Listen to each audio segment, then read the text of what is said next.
वीरं करुणावतारं संसारसारं भुजगेन्द्रहारं सदा वसन्तं हृदयारविन्दे भवं भवानी सहितं नमामि।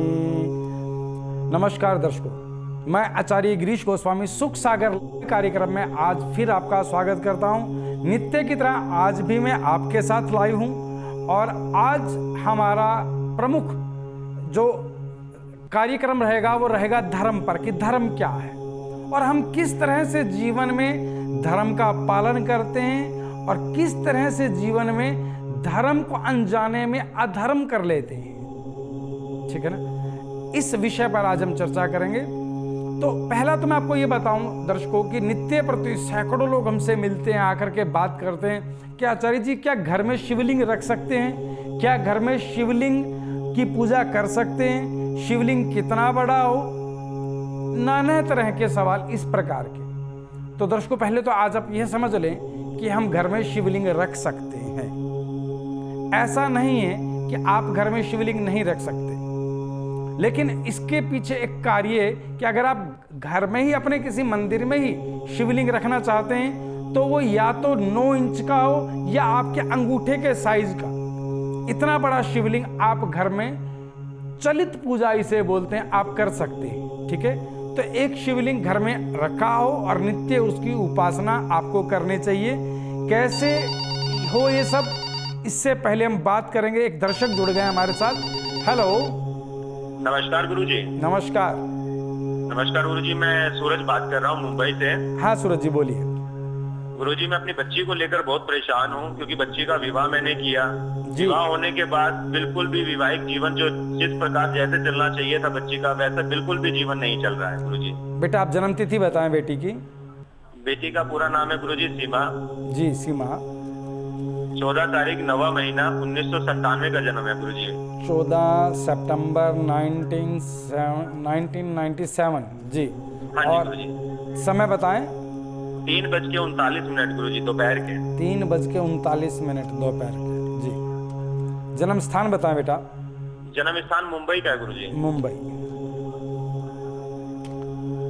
देखो बेटा, इस बच्ची की कुंडली की स्थिति इस प्रकार से है कि 9 लगन से कुंडली शुरू होती है और राशि में इसकी जो कुंडली है उस कुंडली की स्थिति क्या है कि नीच राशि में गुरु विराजमान है द्वितीय भाव में और सूर्य नवम भाव में और शुक्र कर्म स्थान में भी नीच राशि का। अब स्थिति क्या है कि वैवाहिक जीवन, क्योंकि शुक्र नीच राशि में, तो वैवाहिक जीवन तो इनका अस्त व्यस्त रहना ही था। मुझे ऐसा लगता है बेटा कि इस बच्ची ने प्रेम विवाह किया है, लव मैरिज की है। प्रेम विवाह ही किया है गुरुजी। हाँ, ये बात आपने बताई नहीं ना। तो इसकी कुंडली की स्थिति है बेटा कि ये बच्ची प्रेम विवाह करेगी और उसके जीवन में वैवाहिक जीवन जो है बड़ा ही दुखद रहेगा। ये अपने भाग्य की स्थितियों को देख रही है, भुगत रही है, लेकिन ऐसा ना हो इसके लिए मैं आपको समाधान बता रहा हूं और होगा नहीं। आगे इसके जीवन में तनाव होगा नहीं। इसके लिए कार्य करेंगे कि 2 मुखी रुद्राक्ष इस बच्ची के गले में धारण करा दीजिएगा। सोमवार सुबह की वेला में 2 मुखी रुद्राक्ष धारण करें, एक कार्य। द्वितीय कार्य एक मंत्र बता रहा हूं मैं, ओम द्राम द्रीम द्रोम सह शुक्राय नमः। शुक्र मंत्र का जाप इस बच्ची को 108 बार सुबह और 108 बार साय की वेला में करना है। तीसरा कार्य एक रतन धारण करना है, इसे गोमेद। गोमेद सीधे हाथ की बीच वाली बड़ी उंगली में 7.25 रत्ती का बेटा शनिवार सायकाल की वेला में इसे धारण करा दीजिएगा। बस इन कार्यों के चलते, जो मैंने मंत्र जाप बताया, रुद्राक्ष बताया है, इन कार्यों के चलते इस बच्ची के जीवन में गृहस्थ जीवन से संबंधित दुख की स्थितियां समाप्त हो जाएंगी। सबसे बड़ी बात क्या है कि जिस व्यक्ति से इन्होंने प्रेम विवाह किया है वह आज इनकी कदर नहीं करता है, वो मान सम्मान नहीं देता है, बात बात पर झिड़क देता है। यही स्थिति चल रही है, लेकिन इसके बाद इन उपायों के बाद यह स्थिति समाप्त हो जाएगी और ये बच्ची बड़े अच्छे से वैवाहिक जीवन का आनंद लेगी। हरिओम। हम बात कर रहे थे दर्शकों धर्म से संबंधित, कि धर्म से संबंधित शिव की महिमा पर नाना तरह के क्वेश्चन लगा देते हैं कि क्या गुरुजी शिवलिंग घर पे रख लें। तो मैंने पूछा एक जातक से कि क्यों ना रखें। नहीं गुरुजी ऐसा कहते हैं कि शमशान में होता है। अरे शमशान में तो कौन नहीं, हम क्या शमशान नहीं जाएंगे एक दिन? हम भी शमशान जाएंगे, तो क्या घर में ना रहें? ऐसा नहीं। शिवलिंग की स्थापना 9 इंच तक का या अंगूठे तक के साइज का घर में रखा जा सकता है। शिवलिंग कई प्रकार के होते हैं। शिवलिंग पत्थर का होता है, सफेद पत्थर का संगमरमर का शिवलिंग अत्यंत लाभकारी है। काले रंग के संगमरमर का शिवलिंग बेहद लाभकारी है। फिर स्वर्ण का शिवलिंग अत्यंत लाभकारी है। चांदी का शिवलिंग होता है, पारद शिवलिंग होता है, पारे से निर्मित शिवलिंग होता है, और स्फटिक का शिवलिंग होता है। ये नाना तरह के अलग अलग शिवलिंग होते हैं और अलग अलग कार्यों के लिए अलग अलग शिवलिंग की पूजा का विधान है कि किस तरह की आपकी मनोकामना है, क्या मनवांछित फल प्राप्त करना चाहते हैं आप। इस तरह से अलग अलग शिवलिंग की स्थापना की जाती है अलग अलग कार्यों के लिए। बात करते हैं, लेकिन एक दर्शक जुड़ गए हमारे साथ। हेलो जी नमस्कार, मैं सुनैना बात कर रही हूँ। हाँ नमस्कार सुनैना जी। सिकोटी प्रणाम। आशीर्वाद बेटा। आपसे कुछ जानकारी चाहिए थी गुरुजी मुझे अपने बेटे के विषय में। जी जी मेरा नाम सुनैना है, मैं रोपड़ पंजाब से बात कर रही हूँ। आपका नाम हाँ सुनैना, रोपड़ पंजाब से। हाँ जी हाँ जी, मुझे अपने बेटे रजत के बारे में पूछना है। जी बोलिए बेटा। उसका जन्म है 20 जून 2000 का। 20 जून 2000।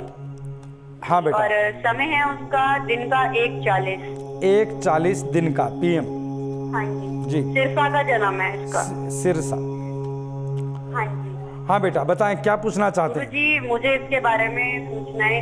ये लड़का पहले पढ़ाई में तो थोड़ा अच्छा था, अब जैसे जैसे बड़ा हो रहा है क्रिकेट में इसका ध्यान जा रहा है और इतना ज्यादा जा रहा है कि ये पढ़ाई को भूलता जा रहा है। मतलब सालों सब बेकार है और क्रिकेट में इतना दीवाना हो चुका है। तो या तो गुरुजी इसको पढ़ाई में अच्छा कर दूं या इसको क्रिकेट में अच्छा कर दूं। जी बेटा। ऐसा ना हो कि हमारा भाग्य फूट जाए, ये दोनों में ही ना चले। नहीं बेटा ऐसा नहीं होगा।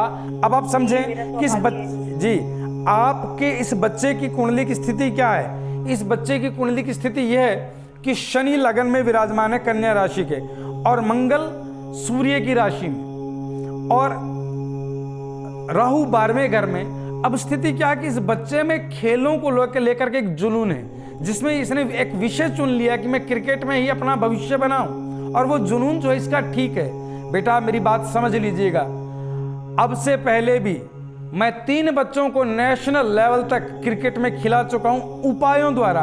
एक ये बात एक तो कोच कह सकता है जिन्होंने उसे शिक्षा दीक्षा दी है, या ये बात मैं भी कह सकता हूं कि जिन बच्चों को मैंने उपाय कराए, जिन बच्चों को मैंने समाधान बताए, आज वो नेशनल लेवल पे और इंटरनेशनल लेवल पर भी क्रिकेट खेल रहे हैं। तो ये बच्चा भी बेटा आज समझ लो कि नेशनल लेवल तक तो जरूर जाएगा, ये मेरी गारंटी है। ठीक है, आप इस बच्चे को, जैसे आज आप मुझे टीवी में देख रही हैं, बच्चे का क्रिकेट टीवी में देखेंगे बेटा। इस बच्चे का जुनून है वो झूठा नहीं है, ये सच में कुछ कर दिखाएगा। आपको कुछ समाधान करने हैं। पढ़ाई में तो हो सकता है कि कुछ कमजोर रहे, बुद्धिशाली है ये, बुद्धिमान है ये और बलशाली है, लेकिन इसका समाधान मैं आपको बता रहा हूं कि क्रिकेट का जुनून भी जस की तस बना रहे और ये बच्चा विद्या में भी अच्छी उन्नति करे। इसके लिए 3 मुखी रुद्राक्ष इस बच्चे को गले में धारण करा दें सोमवार के दिन। एक बात बेटा। दूसरी बात, इस बच्चे को एक रतन धारण कराना जिसे कहा जाता है पुखराज। पुखराज सीधे हाथ की पहली उंगली में धारण करें स्वर्ण में, या गले में लॉकेट में भी स्वर्ण में इस बच्चे को आप पुखराज धारण करा सकते हैं, जिसका जो वजन है वजन हो 6.5 से 7.5 रत्ती। और तीसरा कार्य बेटा, तीसरा कार्य कि इस बच्चे ने नित्य प्रति गायत्री मंत्र का जाप करना है। ओम भूर्भुवः स्वः तत्सवितुर्वरेण्यं भर्गो देवस्य धीमहि धियो यो नः प्रचोदयात्। इस गायत्री मंत्र का कम से कम 21 बार प्रातः काल की वेला में नित्य जाप करें।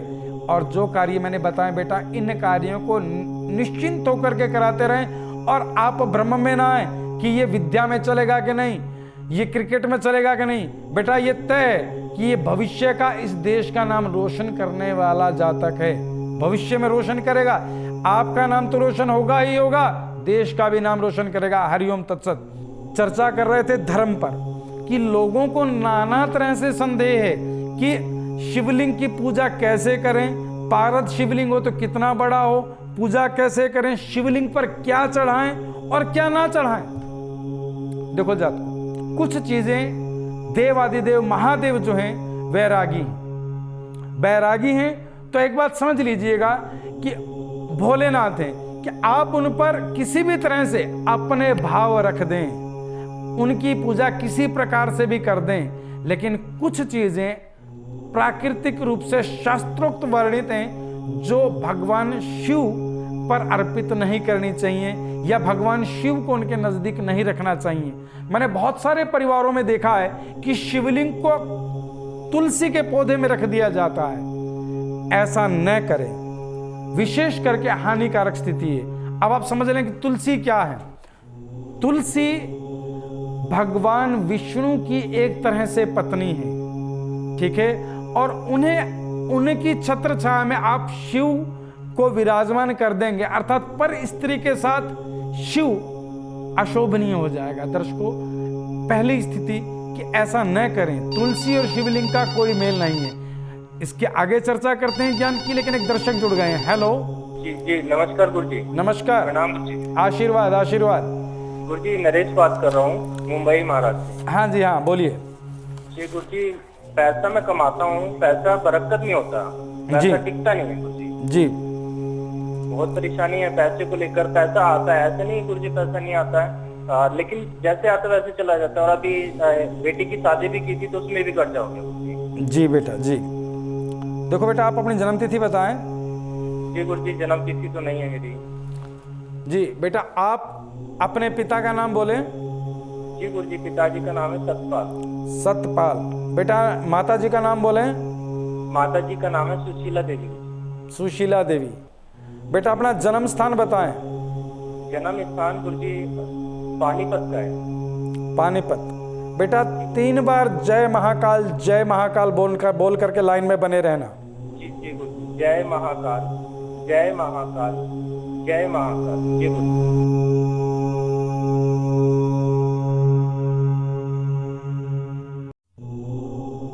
हर हर महादेव।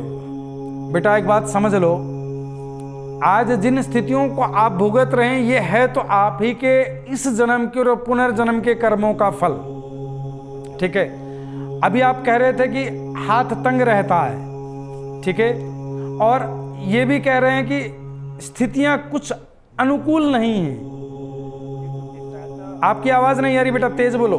जी गुरु जी, आवाज आ रही है मुझे आपकी। हाँ जी, हाँ बेटा। पैसा आता है, टिकता नहीं है गुरु जी, और कर्ज हो गया है। अभी बेटी की शादी की थी, वो कर्ज भी नहीं निकल पा रहा है। पैसा आता है, टिकता नहीं है। बेटा, बहुत परेशान हो गया। बेटा मेरी बात समझ लो, मैं अभी आपकी सारी स्थितियों को अपनी साधना के माध्यम से देख पा रहा था। बेटा, हम साधक हैं और भगवान शिव की कृपा से जो मैं आपके जीवन के बारे में देख पा रहा हूं, उसे मैं आपको बताना चाहूंगा।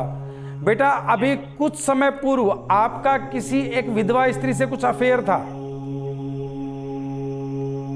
बिल्कुल सत्य गुरु जी, आपने जो बोल रहे हो बिल्कुल ठीक बोल रहे हो। बेटा, मैं हुआ था, बहुत दुख हुआ मुझे। हाँ बेटा, मैं नेशनल चैनल पर आपसे बात कर रहा हूं। मैं सभी स्थितियों का बखान नहीं करूंगा, लेकिन मैं इतना जरूर कहूंगा बेटा कि आपसे गलती हुई है, और वो गलती छोटी नहीं थी।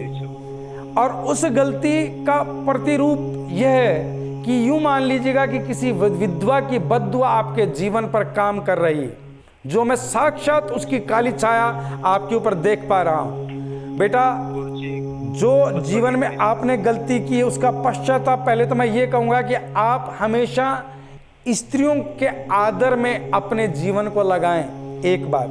दूसरा, आपको नित्य दुर्गा उपासना करनी है। दुर्गा उपासना कैसे करेंगे? उपासना, हाँ जी, नित्य दुर्गा उपासना करनी है। और एक बार 7 कन्याओं को आप अपने घर बिठा करके भोजन कराएं और जिमाएं, और उनका आशीर्वाद लें, उनके चरण धो करके पखारें, उन्हें तिलक करें, उनका आशीर्वाद लें, ठीक है। मैं आपके जीवन से किसी विधवा के श्राप को हटाना चाह रहा हूं, ठीक है। जो गलती जीवन में आपने की है और वो उसकी जो काली छाया आपके जीवन को खराब कर रही है, वो मैं देख रहा हूं बेटा। आपका सुखद जीवन, सब कुछ बहुत अच्छे से चलता हुआ, जीवन यापन होता हुआ डगमगा सा गया है, स्थिति खराब हो गई। इसे संभालने के लिए आप एक तो 7 रुद्राक्ष पंचमुखी अपने गले में सोमवार के दिन धारण कर लें, लाल धागे में। शीघ्र अतिशीघ्र एक कार्य ये करें। द्वितीय कार्य आपको ये करना है कि दुर्गा उपासना तो नित्य करनी ही है, ठीक है, लेकिन आप ध्यान रखें कि आपके गले में रुद्राक्ष धारण हो, जो मैंने अभी आपको बताया, ठीक है। और एक आपको रतन डालना है, क्या आपको रतन डालना है? कन्या राशि के लिए पन्ना, सीधे हाथ की छोटी उंगली में आप पन्ना धारण कर लें। बुधवार के दिन सुबह की वेला में गंगा जल कच्चे दूध से धोकर के पन्ने को धारण कर लीजिएगा, और पन्ने का जो वजन है वो 9.25 रत्ती हो। 9.25 रत्ती का पन्ना आप सीधे हाथ की छोटी उंगली में धारण कर लें।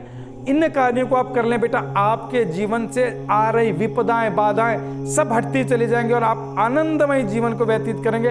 आपका भाग्य सुंदर है। इस शराब की काली छाया को मुझे आपके जीवन से खत्म करना था और इन उपायों द्वारा वो समाप्त हो जाएगी। हरिओम।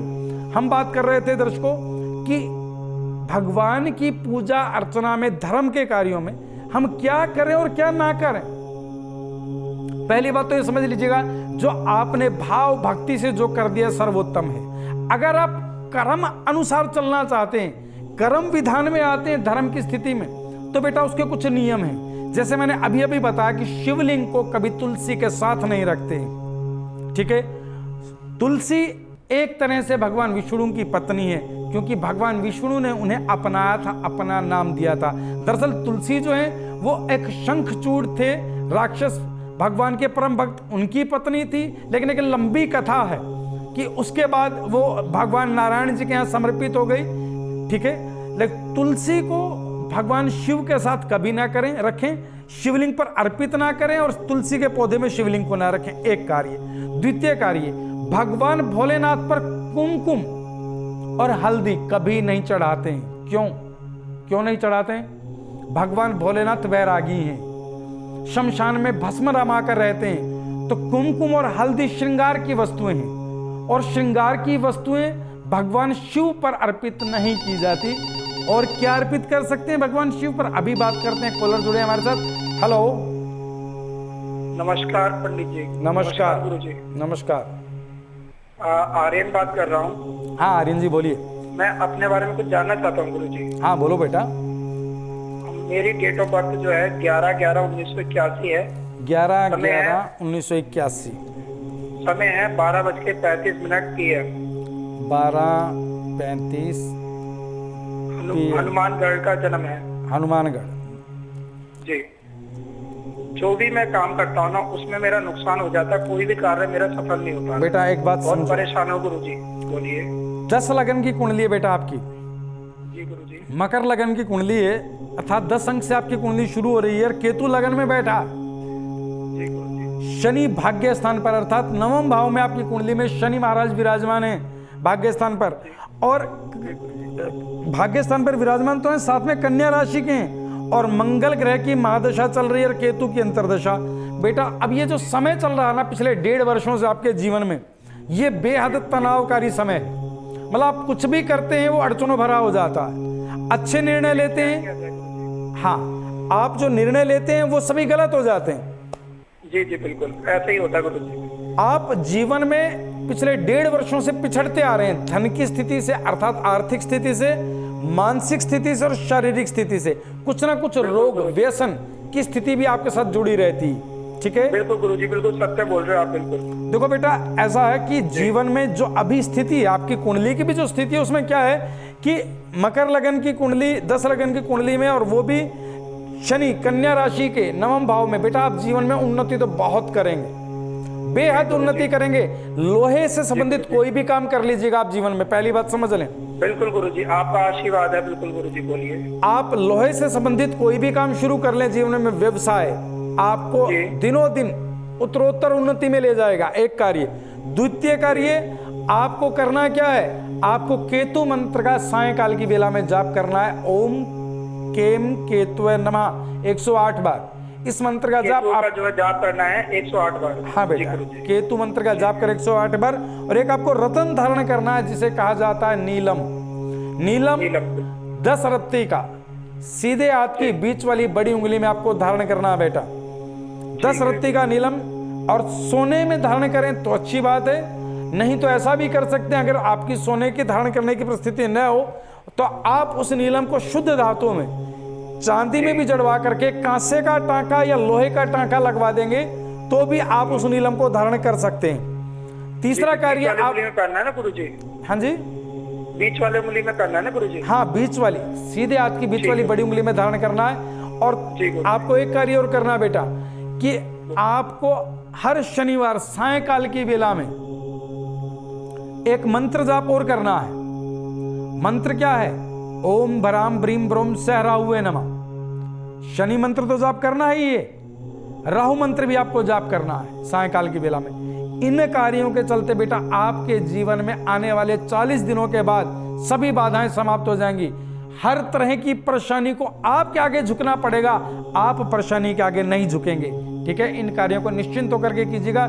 ईश्वर ने चाहा तो दिनों दिन उन्नति करेंगे। हरिओम। हम बात कर रहे थे दर्शकों कि शिव पर क्या चढ़ाएं क्या ना चढ़ाएं। तो मैं आपसे बात कर रहा था कि शिव पर कुमकुम और हल्दी नहीं चढ़ाते हैं, क्योंकि श्रृंगार की वस्तुएं हैं और भगवान देवादिदेव महादेव बैरागी हैं। और बैरागी जो भी बैरागी संत ऋषि ईश्वर की कृपा से जो भी बैरागी भेष में, उन्हें श्रृंगार की वस्तुएं अर्पित नहीं की जाती। एक बात। द्वितीय बात, तो शिव पर क्या अर्पित कर सकते हैं और उनसे क्या लाभ होगा, तो बेटा समझ लें। सबसे पहले आप कनेर के फूल शिव पर अर्पित करें, इससे लाभ क्या होगा? कनेर के फूल अगर आप शिवलिंग पर चढ़ाते हैं तो एक बात समझ लीजिएगा कि मन चाहे जीवन साथी की प्राप्ति होती है। शास्त्रोक्त वर्णित है। कनेर के पुष्प से भगवान देवादिदेव महादेव और मां पार्वती दोनों ही बेहद प्रसन्न होते हैं और इससे आपको मन चाहे जीवन साथी की प्राप्ति होती। एक बात। द्वितीय चीज कनेर के फूल कैसे होते हैं? सभी हो सकता है अभी ना भी समझ पा रहे हो।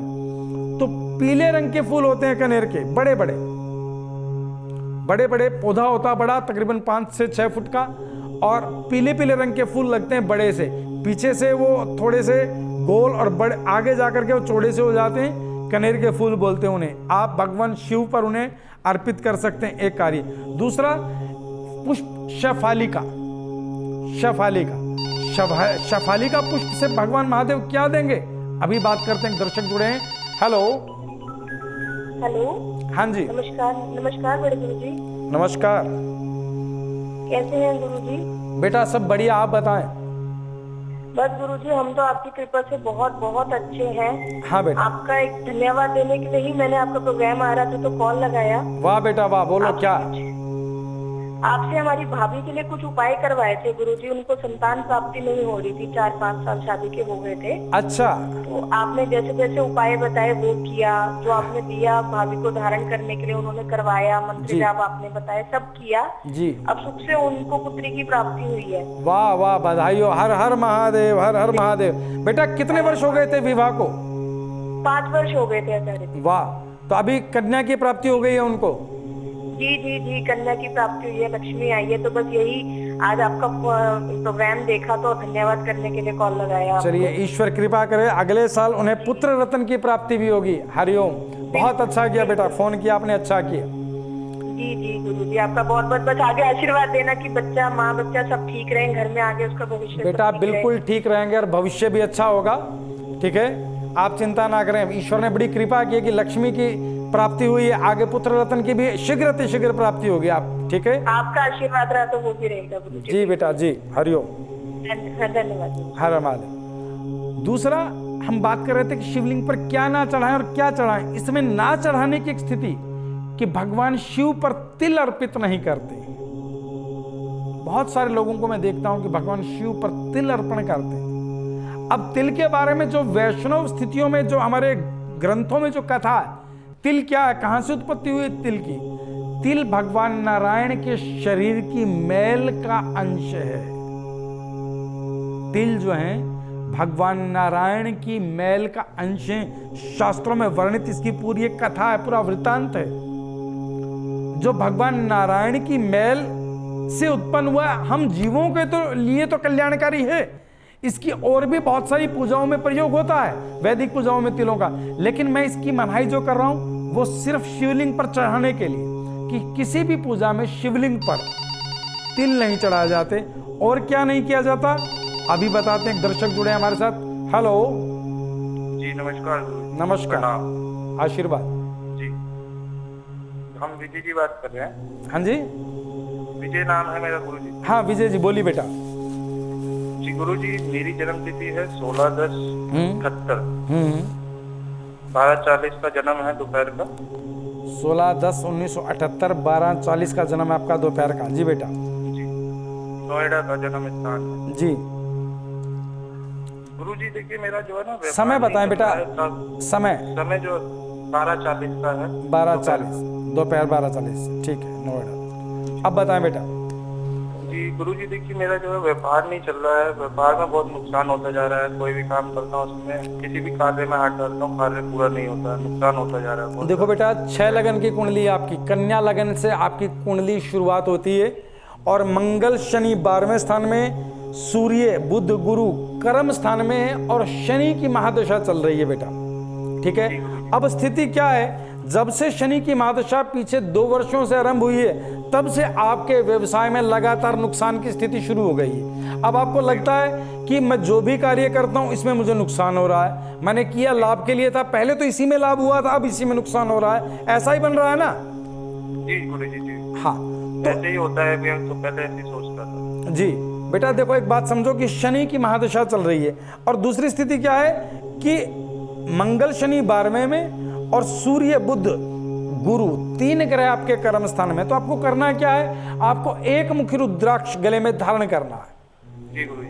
सोमवार के दिन लाल धागे में या चांदी की चैन में आप एक मुखी रुद्राक्ष को गले में धारण कर लें, एक कार्य। द्वितीय कार्य आपको क्या करना बेटा, एक रत्न माणिक्य, माणिक्य इंग्लिश में से रूबी कहते हैं, 7.25 रत्ते का सीधे हाथ की रिंग फिंगर में, स्वर्ण या तांबे में, सोने में अथवा तांबे में, रिंग फिंगर में, छोटी उंगली के साथ वाली उंगली में, इसे आप धारण कर लीजिएगा। ठीक है, और आपको करना क्या है, आपको नित्य सूर्य को जल देना है। इन कार्यों के चलते आपके जीवन से नुकसान की स्थितियां समाप्त हो जाएंगी। दर्शक जुड़ गए हमारे साथ। हेलो, नमस्कार गुरुजी। नमस्कार। नमस्कार गुरुजी, मैं सूरज बात कर रहा हूँ मुंबई से। हाँ सूरज जी बोलिए। गुरुजी, मैं अपनी बच्ची को लेकर बहुत परेशान हूँ क्योंकि बच्ची का विवाह मैंने किया। जी। विवाह होने के बाद बिल्कुल भी वैवाहिक जीवन जो जिस प्रकार जैसे चलना चाहिए था बच्ची का, वैसा बिल्कुल भी जीवन नहीं चल रहा है गुरुजी। बेटा आप जन्म तिथि बताएं बेटी की। बेटी का पूरा नाम है गुरुजी सीमा। जी सीमा। 14 तारीख 9वां महीना 1997 का जन्म है गुरुजी। 14 सितंबर 1997। जी। हाँ जी और गुरुजी। समय बताएं। 3:39 गुरुजी दोपहर के। 3:39 दोपहर के। जी। जन्म स्थान बताएं बेटा। जन्म स्थान मुंबई का है गुरुजी। मुंबई।